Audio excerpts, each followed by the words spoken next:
कांग्रेस में मुरादाबाद की कुदरकी सीट पर पेच फंसा है। 7 सीट पर एसपी के प्रत्याशी लड़ेंगे। कांग्रेस 2 सीट पर चुनाव लड़ेगी। कांग्रेस को गाजियाबाद, अलीगढ़ की खैर सीट, फूलपुर से एसपी की जगह कांग्रेस लड़ेगी चुनाव।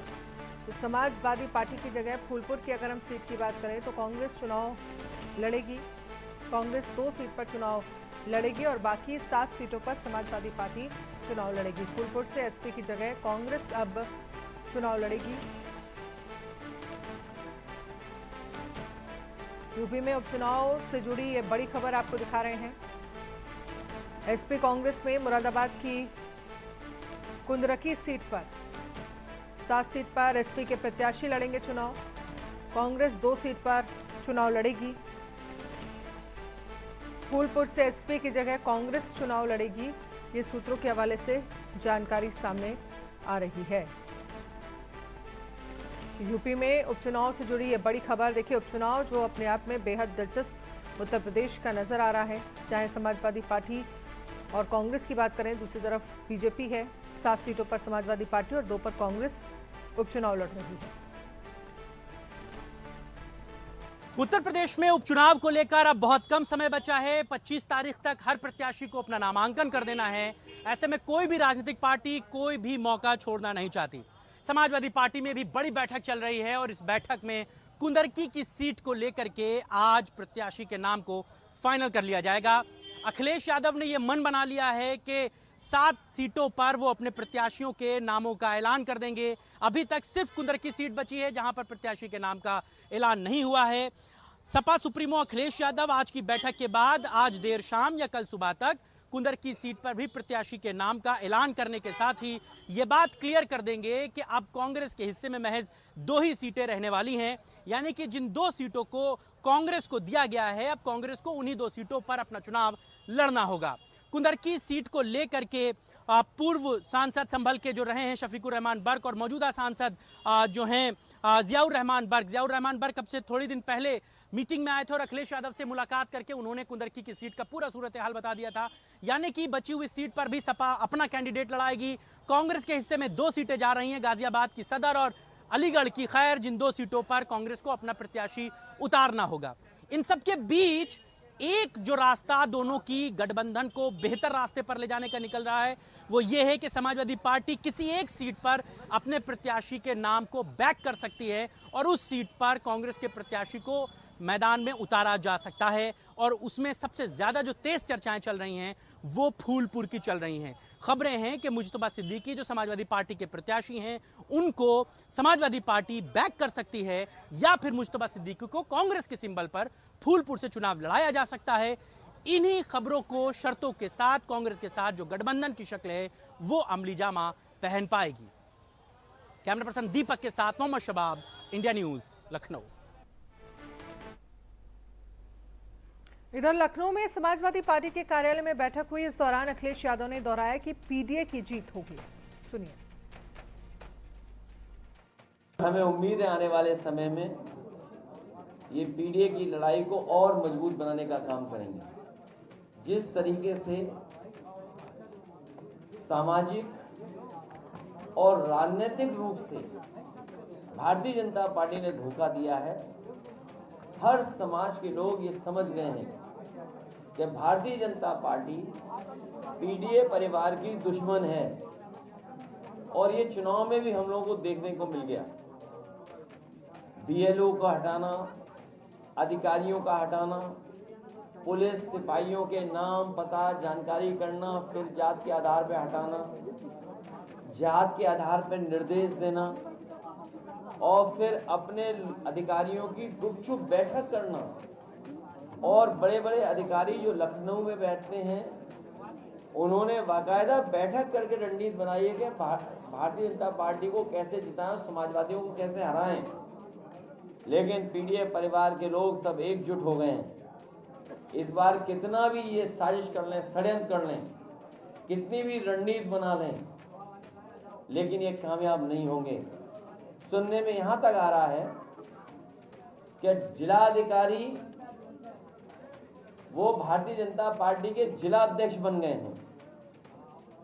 अभी अंबेडकर नगर से सुनने में आ रहा है और वहाँ के हमारे कार्यकर्ता नेताओं ने भी बताया और प्रेस के जिम्मेदार लोगों ने भी बताया कि यहाँ के जिलाधिकारी जिला अध्यक्ष भारतीय जनता पार्टी बन गए हैं और प्रधानों को ढूंढ रहे हैं, कोठेदारों को ढूंढ रहे हैं, उनको डरा धमका रहे हैं, जबकि अभी नॉमिनेशन नहीं हुआ है। उसके बाद जिलाधिकारी ये कर रहे हैं। क्या ये आईएएस एकेडमी में यही सिखाया जाता है? इधर यूपी कांग्रेस अध्यक्ष अजय राय ने कहा है दोनों दल मिलकर लड़ेंगे और बीजेपी को हराएंगे। उत्तर प्रदेश की 10 विधानसभा की सीटों पर उपचुनाव होना है। इसको लेकर समाजवादी पार्टी को कांग्रेस को लेकर अलग अलग चर्चाएं हो रही हैं।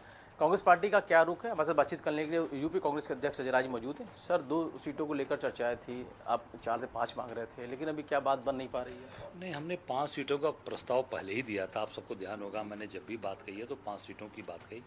5 सीटों का प्रस्ताव हमने दिया था और निर्णय केंद्रीय नेतृत्व को करना है। मैं समझता हूँ कि निश्चित तौर से नेतृत्व इस पर निर्णय लेगा और मिल के लड़ेंगे और जंगल राज को ख़त्म करना, भाजपा के जंगल राज को समाप्त करना, ये हमारा ध्येय है।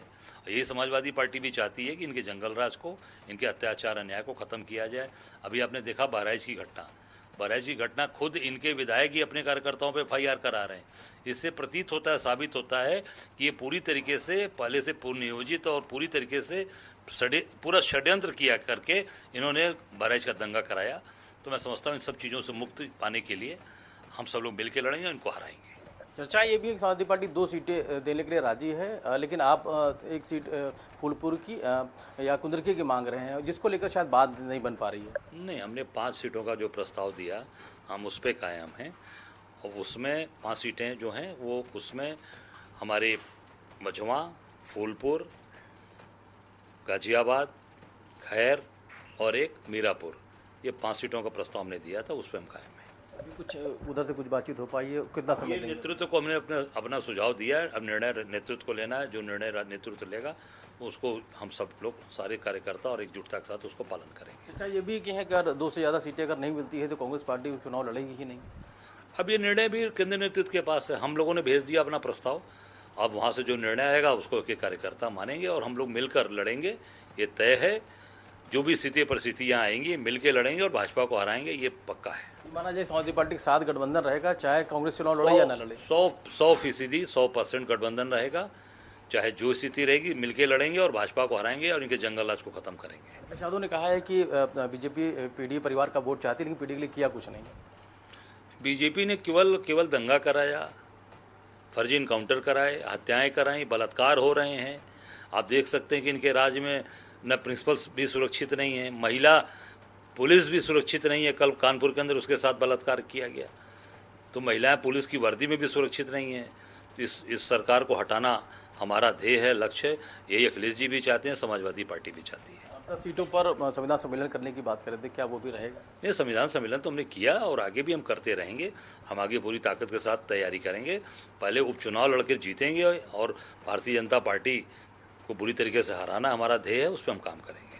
बिल्कुल 10 सीटों को लेकर जो निर्णय है वो सीट नेतृत्व करेगा, ये कहना है यूपी कांग्रेस के अध्यक्ष अजय राय का। और साथ तौर पर ये भी कहना है कि सीटें जो भी मिलेंगी, नहीं भी मिलेंगी तो साथ रहेंगे और एक साथ मिलकर ही चुनाव है वो लड़ेंगे।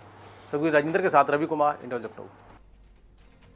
और इस पर ज्यादा जानकारी के लिए मोहम्मद शबाब लखनऊ से हमारे संवाददाता लाइव जुड़ गए हैं। मोहम्मद शबाब, क्या जानकारी है? देखिए 7 सीटों पर समाजवादी पार्टी जो है वो चुनाव लड़ रही है और 2 सीटों पर कांग्रेस चुनाव लड़ेगी, उपचुनाव, और दोनों ही पार्टियां साथ मिलकर चुनाव लड़ेंगी। क्या समीकरण इन 9 सीटों को लेकर देखा जा रहा है? देखिए, असल में जिन 7 और 2 सीटों का गठबंधन हुआ है, जिन 2 सीटों को समाजवादी पार्टी ने कांग्रेस को ऑफर किया है, वो 2 सीटें हैं गाजियाबाद की सदर सीट और अलीगढ़ की खैर सीट। कांग्रेस इन दोनों सीटों के पुराने इतिहास को जानती है। कांग्रेस का यहाँ पिछले 20-25 सालों से खाता नहीं खुला, यानी कि 5-5 चुनाव यहाँ पर गुजरे हैं। कांग्रेस के प्रत्याशी 1500-2000 के वोट पर सिमट गए। तो ऐसे में कांग्रेस को पता है कि यहाँ अगर वो लड़ भी लेगी, गठबंधन में भी लड़ लेगी, तब भी उसके हिस्से में कुछ नहीं आएगा। क्योंकि इससे पहले का जो विधानसभा चुनाव हुआ था उसमें कांग्रेस और समाजवादी पार्टी ने मिलकर गाजियाबाद की सदर सीट पर चुनाव लड़ा था, लेकिन बुरी तरीके से विफलता हाथ लगी थी। यानी कि कांग्रेस ये बात समझ रही है कि जब गठबंधन में समाजवादी पार्टी के साथ हम बड़ी ताकत के तौर पर चुनाव लड़ रहे हैं, तो जिन 2 सीटों को हमें मिला दिया जा रहा है, चलिए ठीक है हम उन पे लड़ लेते हैं, हार जाएंगे कोई बात नहीं, लेकिन कम से कम हमको ऐसी भी एक सीट दी जाए जहां से जीतने की गुंजाइश हो। इसीलिए समाजवादी पार्टी को जो 5 सीटों का ऑफर कांग्रेस ने दिया था, उनमें मझवा, फूलपुर और मीरापुर 3 सीटें और थी। मीरापुर आरएलडी के साथ गठबंधन में समाजवादी पार्टी ने जीती थी। ठीक है। फूलपुर कांग्रेस का पुराना वोट बैंक रहा है, और जो मझवा है वहां से पुराना कांग्रेस के नाते रहे हैं, वहां से जीतने की गुंजाइश है। इसीलिए कांग्रेस अभी भी चाह रही है कि कम से कम एक सीट उसे और मिले जहां पर जीतने की गुंजाइश हो, जहां पर समाजवादी पार्टी के साथ अगर मिलकर चुनाव लड़ा जाए तो वहां से अपने विधायक को जिताया जा सकता है। इसमें मझवा और फूलपुर ये 2 सीटें हैं जहां से कांग्रेस के प्रत्याशी को लड़ाए जाने की चर्चा आम है।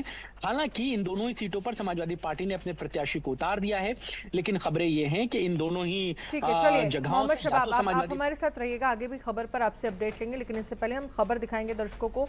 मिल्कीपुर में उपचुनाव को लेकर बड़ी खबर सामने आ रही है। गोरखनाथ बाबा ने सीएम योगी से मुलाकात की है मिल्कीपुर चुनाव को लेकर। सुप्रीम कोर्ट में याचिका दाखिल करने की तैयारी है। मिल्कीपुर विधानसभा सीट पर उपचुनाव को लेकर राजनीतिक सरगर्मियां बढ़ गई हैं। सोमवार की शाम लखनऊ में मुख्यमंत्री योगी आदित्यनाथ से मिल्कीपुर के पूर्व विधायक और हाईकोर्ट में याचिकाकर्ता गोरखनाथ बाबा ने मुलाकात की है। माना जा रहा है कि इस कानूनी प्रक्रिया के जरिए चुनाव से संबंधित विवादों का समाधान किया जाएगा। मिल्कीपुर में उपचुनाव नहीं हो रहे हैं, इस पर सीट केस सुप्रीम कोर्ट में है। मोहम्मद शबाब, गोरखनाथ बाबा ने सीएम योगी से मुलाकात की है। इस सीट का जो केस है वो एक तरह से कह सकते हैं कि कोर्ट में चल रहा है। क्या जानकारी है? मिल्कीपुर सीट पर चुनाव नहीं होगा? नहीं, देखिए मिल्कीपुर सीट पर अब इन उपचुनाव में तो कोई चुनाव नहीं होगा, चाहे बाबा गोरखनाथ सुप्रीम कोर्ट चले जाएं, चाहे कल के कल फैसला आ जाए, क्योंकि अब वहां पर नामांकन का समय शुरू हो चुका है। अब चुनाव की एक अपनी प्रक्रिया होती है जिसे भारत निर्वाचन आयोग जारी करता है, बाकायदा इसके लिए अधिसूचना जारी होती है, भले 1 सीट का चुनाव हो या 100 सीटों का चुनाव हो। तो अब मिल्कीपुर का चुनाव अभी तो नहीं हो पाएगा, ये बात क्लियर कट है। असल में वहां पर हुआ क्या था, क्यों वहां पर चुनाव नहीं हुआ, इसको भी संक्षेप में आपको समझा देता हूँ। बाबा गोरखनाथ ने जब 2022 का विधानसभा का चुनाव लड़ा था अवधेश प्रसाद के खिलाफ, समाजवादी पार्टी के जो विधायक चुने गए थे उनके खिलाफ जब चुनाव लड़ा था, तो बाबा गोरखनाथ चुनाव हार गए थे।